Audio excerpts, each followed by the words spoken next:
Kwa hiyo university tunataka tuongeze pesa ambazo zina support vijana wetu ambao wanasoma kwa university, haswa wale wanatoka kwa low income families. Tunataka ziwe na pesa ya kusaidia these university students na wengine. Tutatoa wapi hizo pesa? Ruto atatoa wapi? Hana uwezo wa kutoa kwa mfuko binafsi. Kwa hivyo mimi nawasihi tu kwamba kama Wakenya, let us be democratic as we are. Let us continue to realize that the best way to reconstruct our economy is for us to generate and create more opportunities for resources at home, and then to be able to then borrow on a limited basis kutoka nje. But we cannot survive on debt. We cannot live on debt. Even in your own home, you cannot survive on debt. Lazima ufike pahali uende kwa shamba, mazao yaongezeke. Kwa hivyo mimi kama Mkenya, kama mmoja ambaye amekuwa kwa hiyo finance, kama mmoja wa hapa, kama mjomba, lazima niambie Wakenya ukweli. And I can tell you, even if any other person took over today, he will have to take over and do exactly the same thing. Kwa sababu there is no shortcut. Kwa hivyo tusimame imara kama Wakenya. And this is serious business. Na vijana wetu ambao it is good to express yourself. Tulikuwa tukisema, niliuliza Kimani Ichung'wah, yeye akiwa kwa university alionja tear gas. Ameniambia pia yeye alionja. Kwa wakati wake akafanya maandamano. Huyu Cheboy na Olago tumezungumza hapa, nikawaambia, na nyinyi wakati mlikuwa na sisi tukiwa kule, tulionja tear gas ama hatukuonja? Tulionja. Wakati nilikuwa rika hiyo, kuna kitu unapata kidogo ya kusema experience, unataka kuonja tear gas kidogo. Lakini hatimaye suluhisho ni lazima bunge iamue tutapata namna gani pesa. Ni lazima serikali iendeshwe. Na serikali inaendeshwa na ushuru ambao unatozwa na Wakenya wote.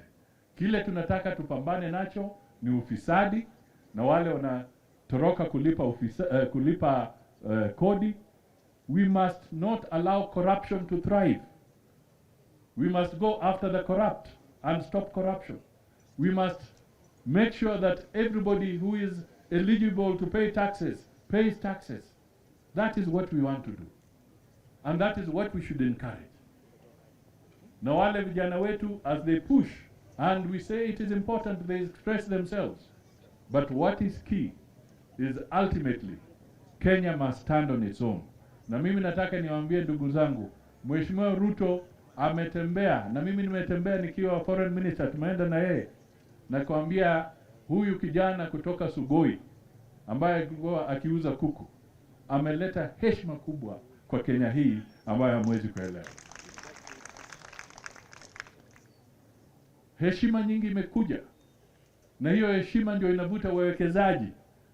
Wawekezaji waweke factories katika Kenya hii ya manufacturing.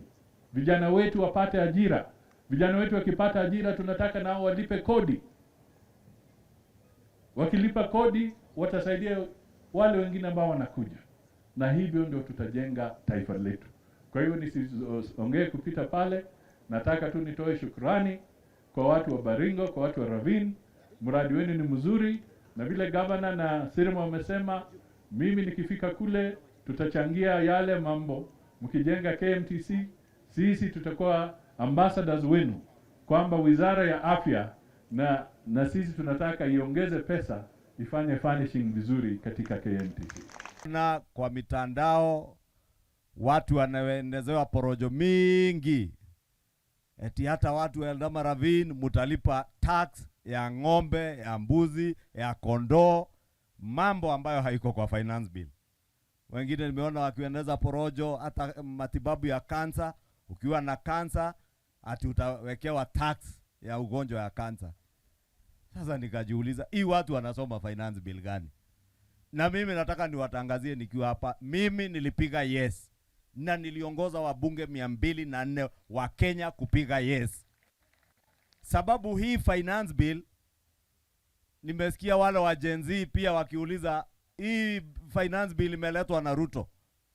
Sio Ruto ameleta finance bill, imekuwa tangu tambo. Ile kitu imebadilika Kenya ni mjadala umebadilika. Hapo zamani tulikuwa naongea siasa ya ukabila, tunaongea siasa ya mali ya umma imeibiwa. Leo hakuna mtu ananyoshea mwingine kidole, huyu ni kabila hii, yule ni kabila ile. Tunaongea ile mambo ambayo inatufaa sisi kama Wakenya. Kweli si kweli? Na sababu mjadala umebadilika Kenya, pia Wakenya wamekuwa conscious. Wameanza kuelewa kama ni tax, wanataka kujua tax inakatwa iwafanyie nini. Wale wanahandaa watu, sijui kuna tax ya wanyama, kuna tax ya kansa. Sio tax iko ya kansa. Finance bill ni mswada ambao usaidia serikali kuchangia ama kuokota fedha za kuendesha kazi ya serikali. Kutopitisha finance bill ni kusema serikali ya Kenya isite na ikome kufanya kazi. Isijenge barabara, ukienda hapa hospitali ya Eldama Ravine usipate daktari, usipate dawa. Wale watoto wetu, watoto 56,000 walimu walioajiriwa kwa JSS kama interns, tumewekea bilioni 8 na itaongezeka iwe bilioni 16.7 kufikia supplementary budget, ili waajiriwe wawe permanent and pensionable, waelimishe watoto wetu. Sasa tunaambiwa tusiweke hiyo pesa, walimu wasiajiriwe. Tunaambiwa tusiweke pesa hapa Eldama Ravine. Nimeuliza Mheshimiwa Musa Sirma, akaniambia watu walio na nguvu ya umeme ambao wako na stima kwa manyumba zao ni 35%. 35%. Wale wengi unaona wakiandamana Nairobi wameshika simu ya iPhone, wanajiita Gen Z. Wanafika kwa maandamano na Uber. Wanatoka maandamano wanaingia KFC kukula kuku na minofu. Ama hamkuwaona? Muliwaona? Maji ni ile ya chupa.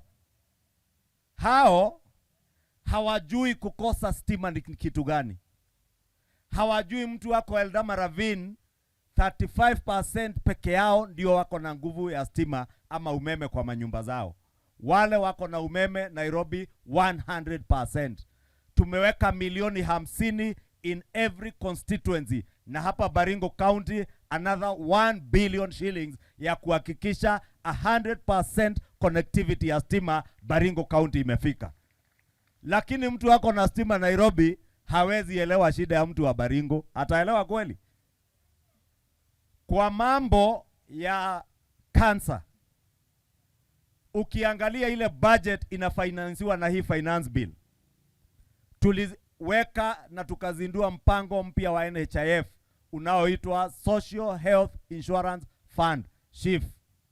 Kwa hiyo SHIF, kwa hii budget kupitia hii finance bill, tumeweka bilioni 2 ya matibabu ya bure kwa Wakenya walio na critical emergency and chronic diseases kama cancer ama saratani, kama kisukari ama diabetes, high blood pressure. Ukienda hospitali, serikali ya Kenya kupitia SHIF inalipa.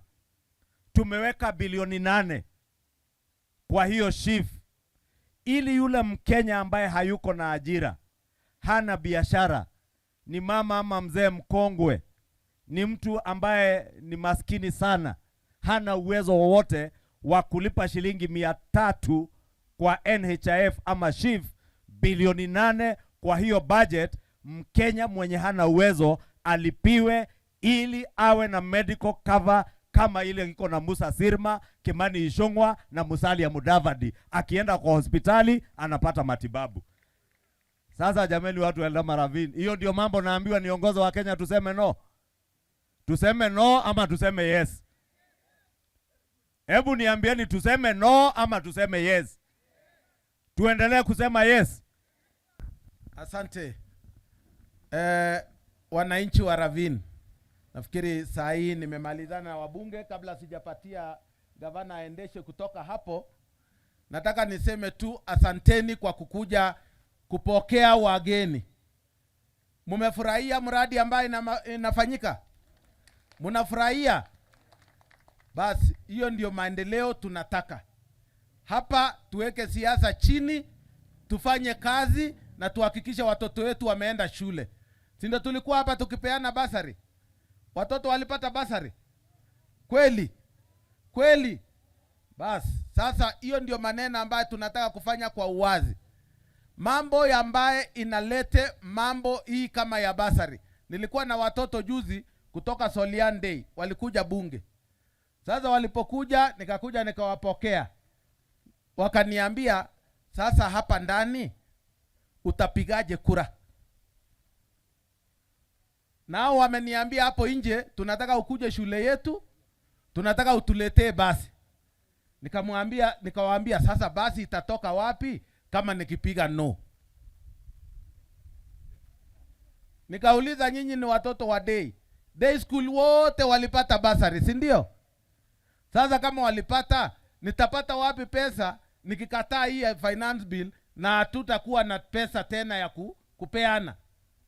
Hiyo ndio mpango ambaye tunataka tuelewe, ya kwamba kuangusha serikali kwa kuangusha hiyo bill si kazi ya maana. Tutakwisha pamoja.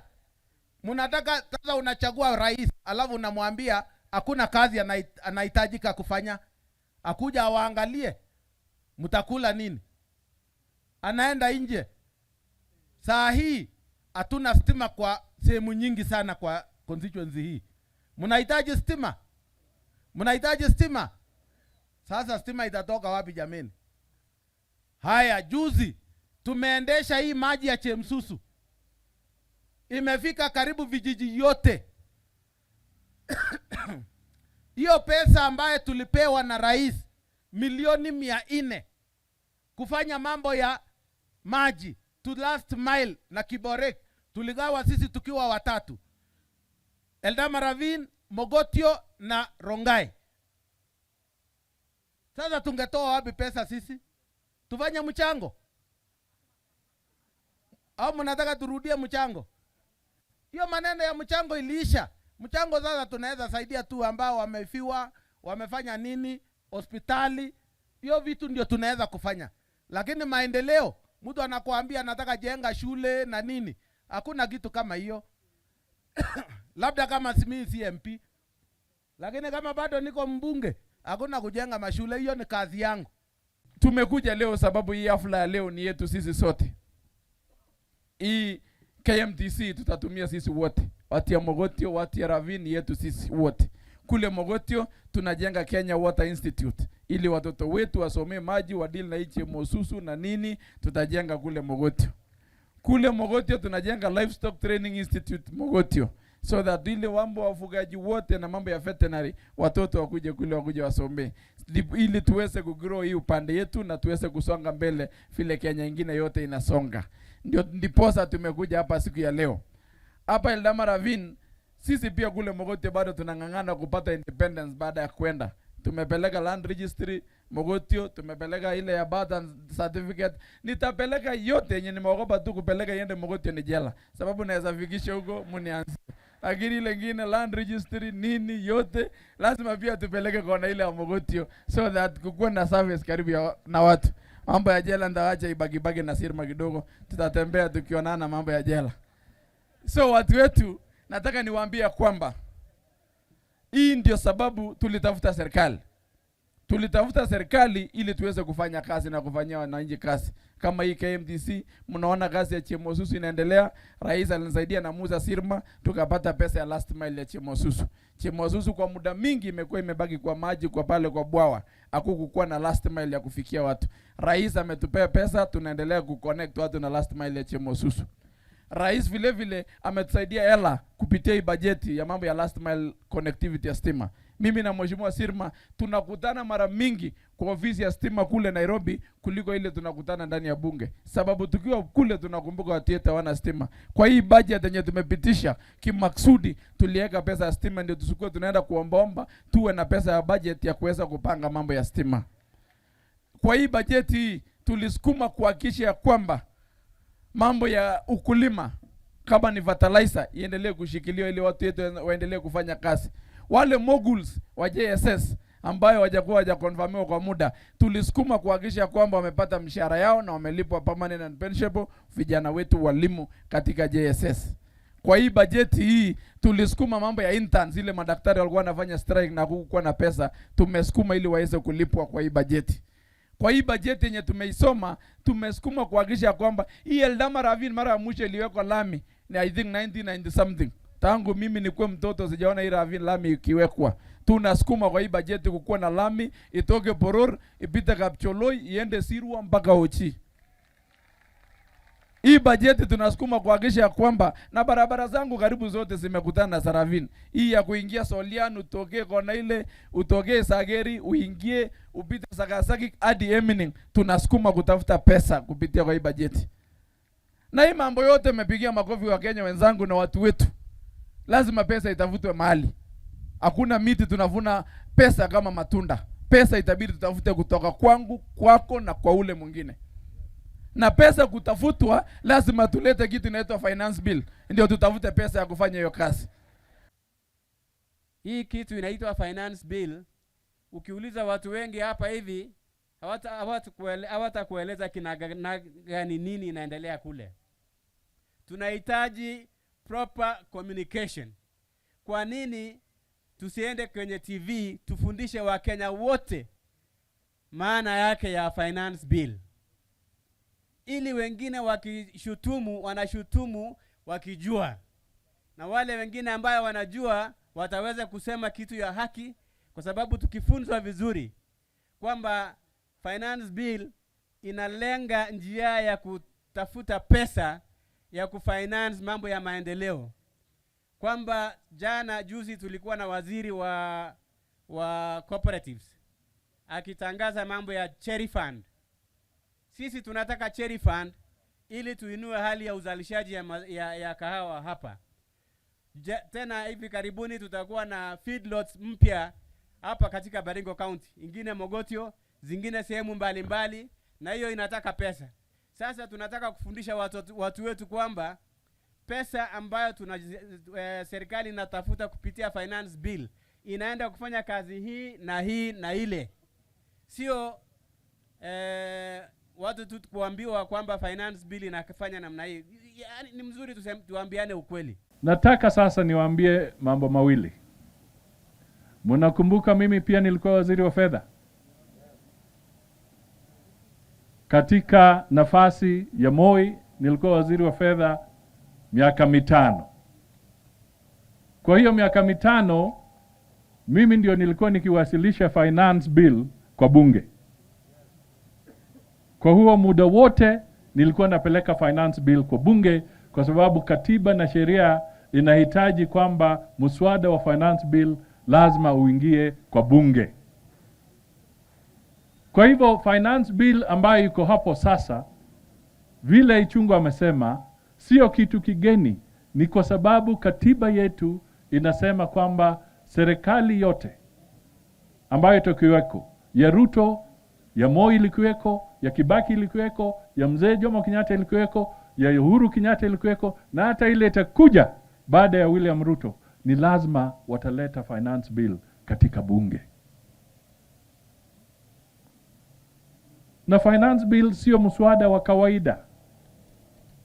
Ni mswada ambao unahakikisha kwamba makadirio ya serikali ya kifedha yanaelekezwa kwa bunge ili bunge ieleze, ichambue, ipitishe na ichambue, alafu iseme tunapeana nafasi ya pesa fulani na uwezo fulani kwa serikali kuendesha mambo yao. Na ndio kwa sababu kuna finance bill katika bunge. Kwa hivyo hakuna mlango wa nyuma ambao umetumiwa. Na mimi nikiwa katika Wizara ya Fedha wakati ule, pia mimi nilipitia kwa haya maneno. Kulikuwa na yale maandamano yalikuwa naitwa no budget, no reform. No reform, no budget. Wakaleta fujo kwa bunge, wakafanya maandamano. Sasa tunarudia tu vile yalikuwa siku ile. It is not new. Lakini nataka Wakenya waamue, na nataka Wakenya wafahamu kwamba bill ya finance ya fedha sio bill ya kawaida kwa bunge. Na ndugu na dada wa hapa Eldama Ravine na kwa Kenya nzima, nataka tufahamu neno hili. Finance bill ndio msingi wa serikali. Finance bill ndio mizizi ya serikali. Kwa kimataifa, finance bill ikishindwa ama ikiangusha, the net effect, kusema ukweli, ni kwamba serikali imeng'olewa mamlakani. It is equal to a vote of no confidence in a government. Kwa hivyo si mchezo, sio mambo ya kawaida. Hawa jamaa wanasukuma, wanasema tu it is matter ya finance. Mkiangusha finance bill kwa serikali yoyote, the next thing watasema that was a vote of no confidence, therefore the government must go home and we have fresh elections. That will be the end result. Kwa hivyo mkisimama hapa na watu wanacheka kule na nyinyi mnafikiri ni mchezo, watu wanataka kupanga kwamba waangushe finance bill ndio wanaseme this is a vote of no confidence in William Ruto, aende nyumbani. Don't take it lightly. Don't take it like a joke. It is serious. Katika Kenya hii we want stability.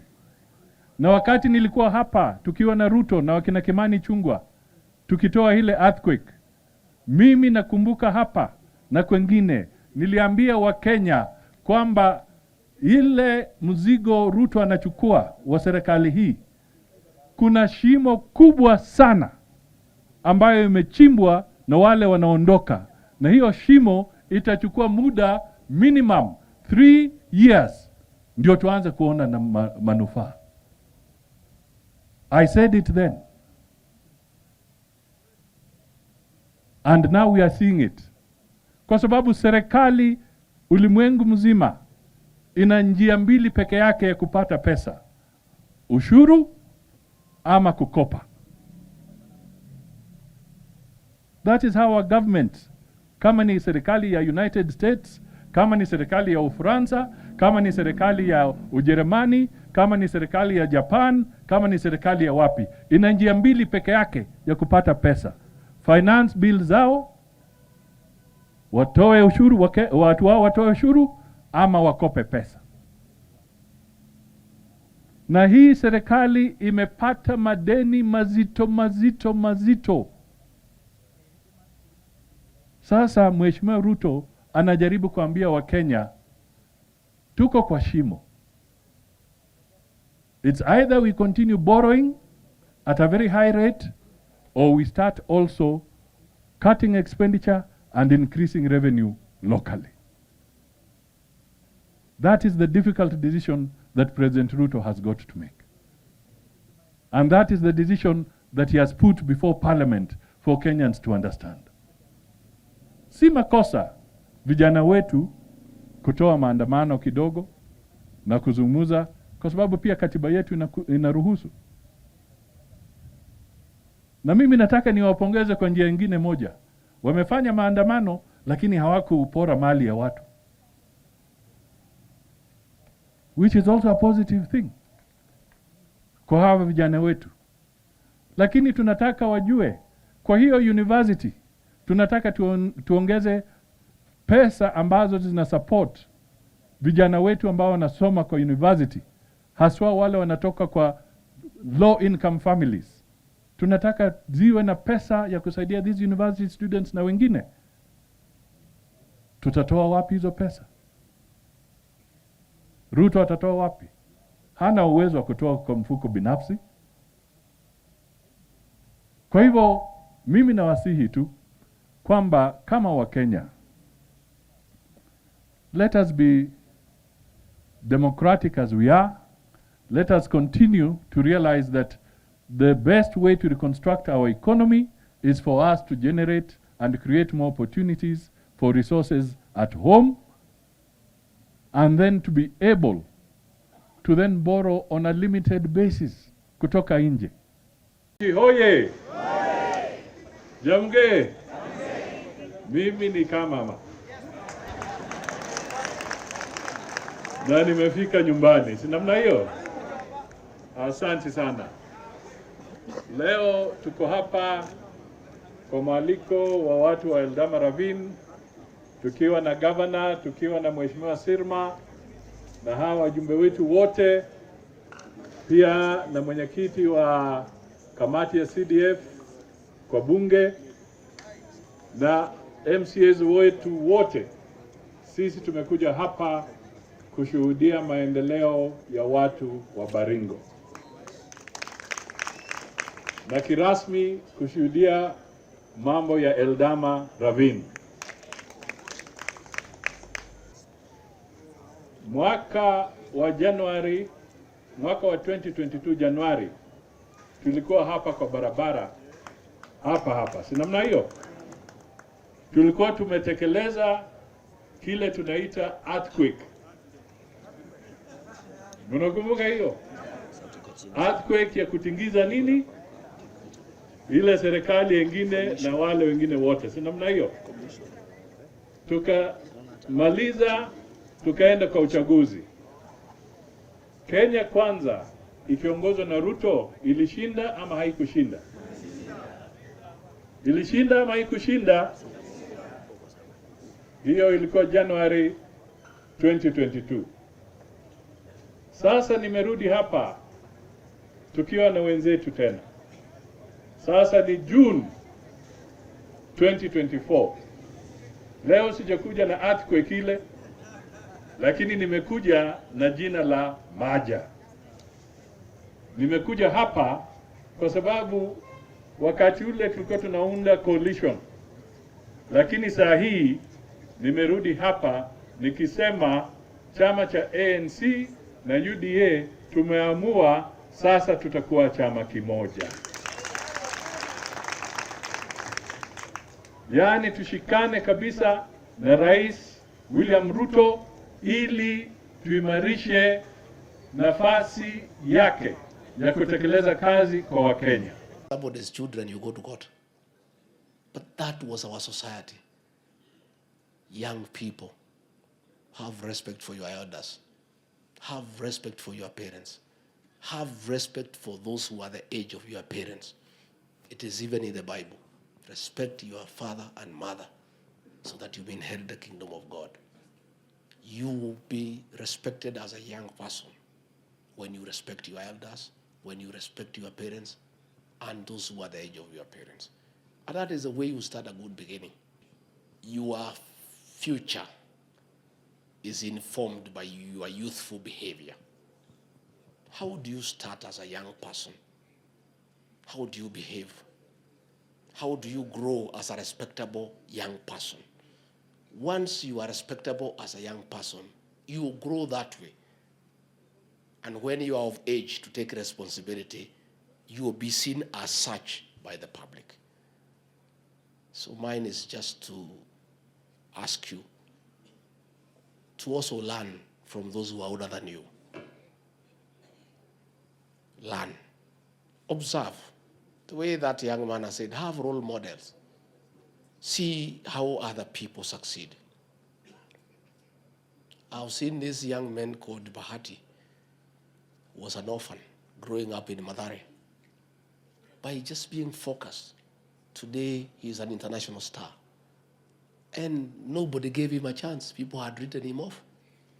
So work on your youthful upbringing, how you come up as a young person, how you carry yourself with dignity, how you talk, the kind of language that you use, the kind of words that come from your mouth. Let them define who you are, and that will prepare you for the future.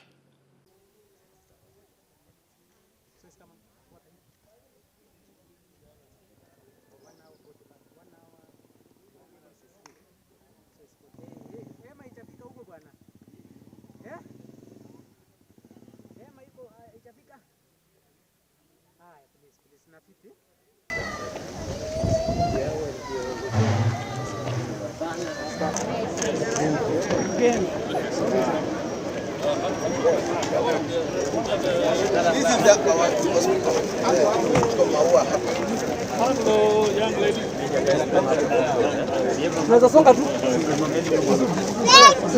Thank you.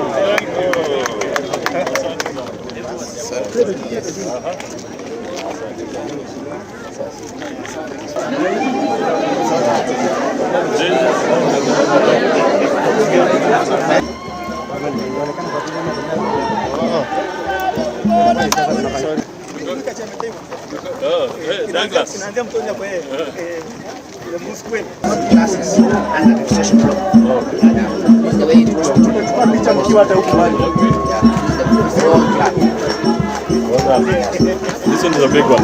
Yes. Yeah. Already Kochuka has given us 15. CDF already has given.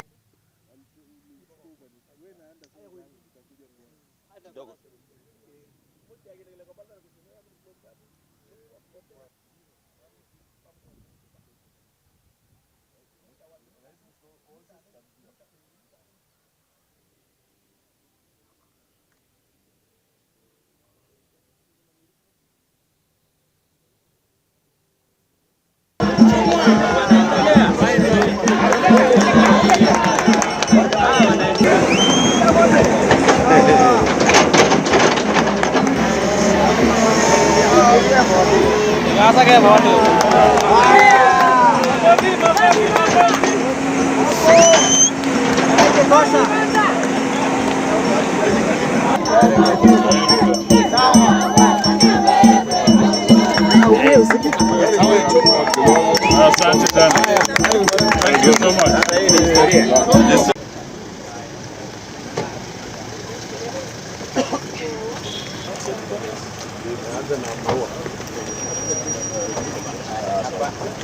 Hello. How are you? Hello.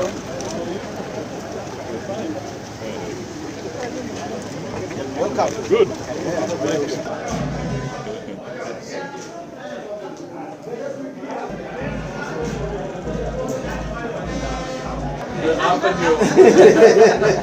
The sun hit me here. Yeah.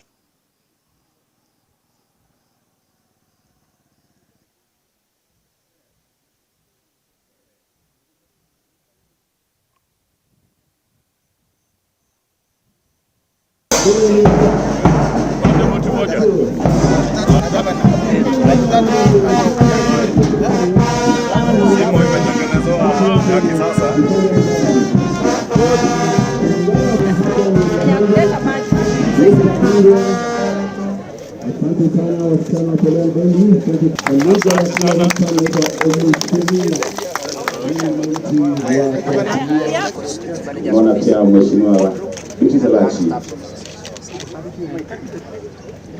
So what's your project costing?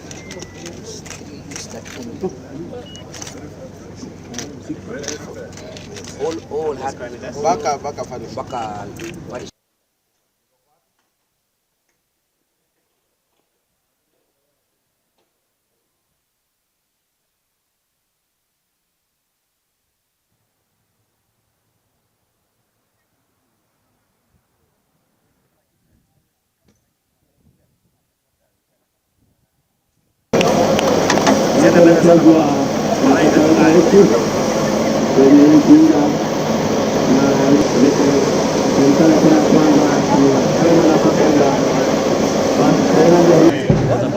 Anakutarisha makofi ya ma-DVD vya ma-DVD moja.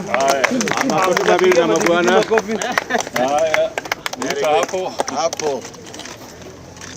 Let's may read it loud, sir. This foundation stone for the NGCDF Eldama Ravine Constituency Office was laid by Honorable Musalia Mudavadi, the Prime Cabinet Secretary, CS Foreign Affairs. Asante. Thank you.